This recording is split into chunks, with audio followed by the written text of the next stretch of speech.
ప్రతిదానికి good bye చెప్పండి కేవలం 2000తో జీరో డౌన్ పేమెంట్ ఈఎంఐ సదుపాయం కలదు అమెరికన్ లేజర్ ఐ హాస్పిటల్. నమస్తే, నేను విజయ్.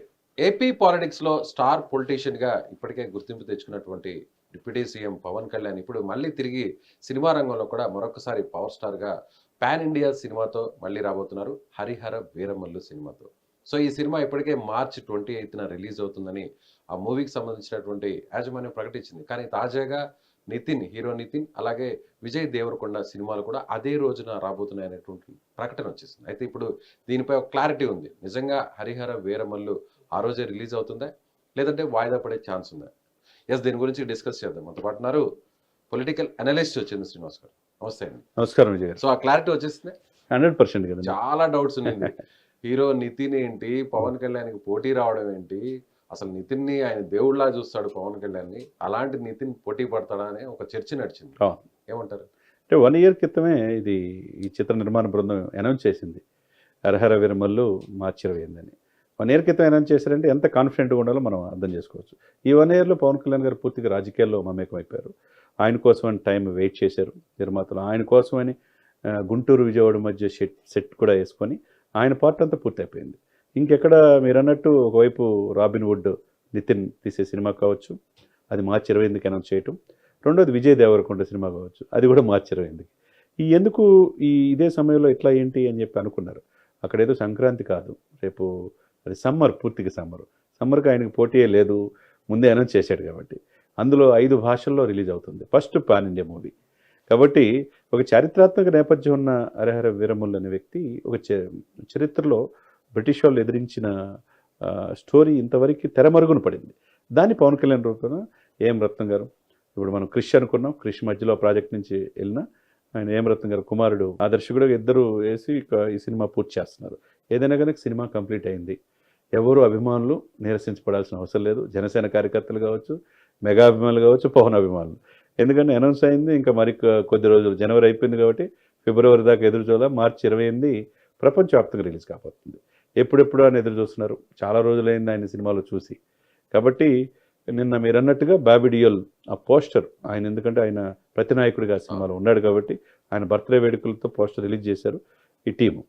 కాబట్టి ఈ సినిమా అనేది వాయిదా పడే ప్రసక్తి 1% కూడా లేదు. 1% కూడా లేదు. కాబట్టి ఇప్పుడు ఏంటి, వాళ్ళు ఏదైతే ఈ సితారా ఫిలిమ్స్ నాగవంశీ కూడా చెప్పాడు, పవన్ గారు అనౌన్స్ చేశారు ముందే, నిజంగా ఆ సినిమా అదే రోజు అయితే కనుక మేము వాయిదా వేసుకుంటా ఉన్నారు. మరి విజయ్ దేవరకొండ వాయిదా వేసుకోవాల్సిందే. ఇకపోతే మైత్రి మూవీ మేకర్స్దేమో రాబిన్ వుడ్, అందులో నాకు దైవంతో సమానం, నాకు ఆయన స్ఫూర్తి అని నితిన్ ఎలా సినిమా రిలీజ్ చేస్తాడు, ఆయన ఆ ధైర్య సాహసాలకు ముందుకెళ్ళడు. కాబట్టి ఏదైనా కానివ్వండి, most awaited movie Harihara Veeramallu.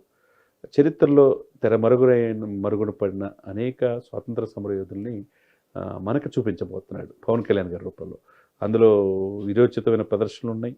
తర్వాత చాలా రోజుల తర్వాత ఆయన మేకప్ వేసుకొని ముందుకు వస్తున్నాడు కాబట్టి ప్రపంచవ్యాప్తంగా తెలుగు ప్రేక్షకులు ఎదురు చూస్తున్నారు అనమాట. సో భీమ్లా నాయక్ తర్వాత అందరూ కూడా ఎప్పుడెప్పుడు అని ఎదురు చూస్తున్నటువంటి సినిమా ఇదే అనుకోవచ్చు. అంతే కదండి, మనం భీమ్లా నాయకులు చూసాం మనం ఆయన ఇది. ఆ తర్వాత ఆయన ఈ మధ్యలో అంటే రాజకీయాల్లోకి ముందు మంచి సినిమాలు తీసిన తర్వాత ఇంకా 3 సినిమాలు అనౌన్స్ చేశారు. ఈ 3 సినిమాలు ఆగిపోతాయి అనుకున్నారు. దీంతో పాటు ఓజీ, ఎక్కడికి వెళ్ళినా, మహారాష్ట్ర వెళ్ళినా, ఈయన ఢిల్లీ వెళ్ళినా, ఏపీలో ఏది వెళ్ళినా ఓజీ అని చెప్పేసి అది నెక్స్ట్ లెవెల్ మూవీ అని తమని చెప్తున్నాడు, చరిత్ర సృష్టించబోతుందని. ఓజీ మీద చాలా హోప్స్ ఉంది. అదేవిధంగా ఉస్తాద్ భగత్ సింగ్, అది కూడా హోప్స్ ఉన్నాయి. ఈ 3 సినిమాలు ఎప్పుడెప్పుడు రిలీజ్ అవుతారని ఎదురు చూస్తున్నారు. 2025లో ఒకవైపు సక్సెస్ 100% స్ట్రైక్ రేట్తో రాజకీయాల్లో ఉన్నాడు. సో ఇక్కడ కూడా ఆ స్ట్రైక్ రేట్ ఉంటుందా? ఆ స్ట్రైక్ రేట్ డెఫినెట్గా ఆ స్ట్రైక్ రేట్ ఉండే అవకాశం స్పష్టంగా కనపడుతుంది. ఎందుకంటే అది చరిత్రలో చెరిపేస్తే చెరిగిపోయేది కాదు, చరిత్రకారుల చరిత్ర. అటువంటి గొప్ప మహానుభావుల్ని ఇప్పుడు ప్రజలకు అందించబోతున్నారు. డెఫినెట్గా ఈ సినిమా 5 భాషల్లో ఇట్టే అవకాశం ఉంది. నేను మొన్న కూడా ఒక సందర్భంలో చెప్పాను, ఈయన తెలుగు వాడే కాదు, ఇప్పుడు అందరి 100 కోట్ల మంది హిందువుల ప్రతినిధిగా హిందూ సనాతన ధర్మ పరిరక్షణ బోర్డు ఎప్పుడైతే ఏర్పాటు చేయాలన్నాడో అప్పుడు నార్త్ ఇండియన్స్లో కూడా, హిందీలో కూడా, అటు మరాఠీలో కూడా, అన్ని భాషల్లో కూడా ఈయన్ని ఒక హీరోగా చూడాలని కోరుకుంటారు. కాబట్టి ఈ సినిమాలో కూడా జాతీయవాదాన్ని అక్కడ ఆయన చాలా స్పష్టంగా చూపించే ప్రయత్నం చేయబోతున్నారు అనుకోవచ్చు. 100%. ఆయనకి ఎప్పుడు కూడా మొదటి నుంచి కూడా జాతీయ భావజాలం అన్నా, ఈ దేశం అన్నా, ఈ సమగ్రత అన్నా, స్వాతంత్ర సమరయోధులన్నా, చరిత్రకారులన్నా చాలా ఇష్టం. మరి ఆ సినిమా ఇష్టపడి తీస్తున్నాడంటే మామూలు విషయం కాదు కదా. ఎక్కడ కూడా రాజీ పడకుండా ఖర్చు కనకడకుండా ఏఎం రత్నం గారి సినిమా తీస్తున్నారు. కాబట్టి ఈ సినిమా 100% సక్సెస్ అయ్యే అవకాశాలు స్పష్టంగా అంటే కనపడుతుంది. పాన్ ఇండియా మూవీ గారు ఇది రిలీజ్ అవుతుంది అంటే ఆల్రెడీ త్రిబుల్ అన్న బాహుబలి అన్న రాజమౌళికి ఒక పెద్ద స్టార్డమ్ ఉంది అవును, మార్కెట్లో ఇండియా వైడ్ గా చూస్తే. ఆ తర్వాత పుష్ప ఫస్ట్ హిట్ అయిపోయింది. సో పుష్ప 2 కాబట్టి ఆల్రెడీ మార్కెట్ ఉంది కాబట్టి రిలీజ్ అయింది. సో ఆల్రెడీ ప్రభాస్ కూడా ఆ మార్కెట్ వచ్చేసింది. జూనియర్ ఎన్టీఆర్కి, రామ్ చరణ్ కూడా త్రిబుల్ ఆర్ ద్వారా వచ్చేసింది. బాహుబలికి నుంచి ప్రభాస్కి వచ్చింది. ఇప్పుడు పాన్ ఇండియా స్టార్గా పవన్ కళ్యాణ్కి ఆ స్థాయి ఉందంటారా సినిమా పరంగా చూస్తే? విజయ్ గారు ఇక్కడ ఆయన తీసిన 40 సినిమాలు కూడా పూర్తిగా తీలా. ఒక్కొక్కరు వందల సినిమాలు తీసినా ఆ స్టార్డమ్ పవన్ కళ్యాణ్కి ఉన్న స్టార్డమ్ ఎవరికి లేదు. ఎప్పుడు సినిమా ఎన్ని ఫ్లాప్లు అయినా ఒక్క సినిమాతో కొట్టేస్తాడు. కాబట్టి ఆయన సినిమాల కంటే ఆయన తీసిచ్చే సందేశం కావచ్చు, ఈరోజు కోట్లాది మంది అభిమానులు సంపాదించుకున్నాడంటే దశాబ్దన్నర పైన సినిమాల నుంచి రాజకీయాల్లో వచ్చి ఎక్కడైతే పోగొట్టుకున్నాడో అక్కడ ప్రూవ్ చేసుకోవాలన్నట్టుగా 100% స్ట్రైక్ రేట్ రాజకీయాలను కొట్టాడంటే రాజకీయాలు మీకు తెలియని కాదు కదా. సో పాలిటిక్స్ ద్వారా కూడా దేశం అంతా కూడా ఇప్పుడు పవన్ కళ్యాణ్ తెలిసిపోయారు కాబట్టి ఇప్పుడు సినిమా ద్వారా కూడా మళ్ళీ తెలుసు. డెఫినెట్గా ఇప్పుడు నేను అన్నట్టు కదా 145 కోట్ల మందిలో 100 కోట్ల మంది హిందువులు ఉంటారు. హిందువులంతా ఓన్ చేసేసుకున్నారు పవన్ని. కాబట్టి 80% ఎప్పుడెప్పుడో ఎదురు చూస్తున్నారు. ఒకవైపు రాజకీయాల్లో అవసరమైతే నేను జనసేన పార్టీ కాదు, డిప్యూటీ సీఎం నాకు గొప్ప కాదు, నేను సనాతన ధర్మ రక్షణ కోసం అవసరమైతే చనిపోతానన్నాడు. 11 రోజులు పాశ్చాత్య దీక్ష చేశాడు. కాలినడకన తిరుమల వెళ్ళాడు. క్షమాపణ కోరాడు. ఎక్కడో తొక్కిసలాట 6 చనిపోతే ఆయన చెప్పాల్సిన అవసరం ఉందా విజయ్ గారు? సారీ చెప్పారు, చెప్పించాడు కూడా. అంటే ఎంత దూరదృష్టి, ఎంత పరిణితి చెందినాడో పవన్ కళ్యాణ్ గారు తెలుస్తుంది. కాబట్టి ఆయన సినిమాలో ఎంత అలరిస్తారో కూడా తెలుసు. కాబట్టి డెఫినెట్గా అంత స్టార్డమ్ ఆయనకు ఉన్నది.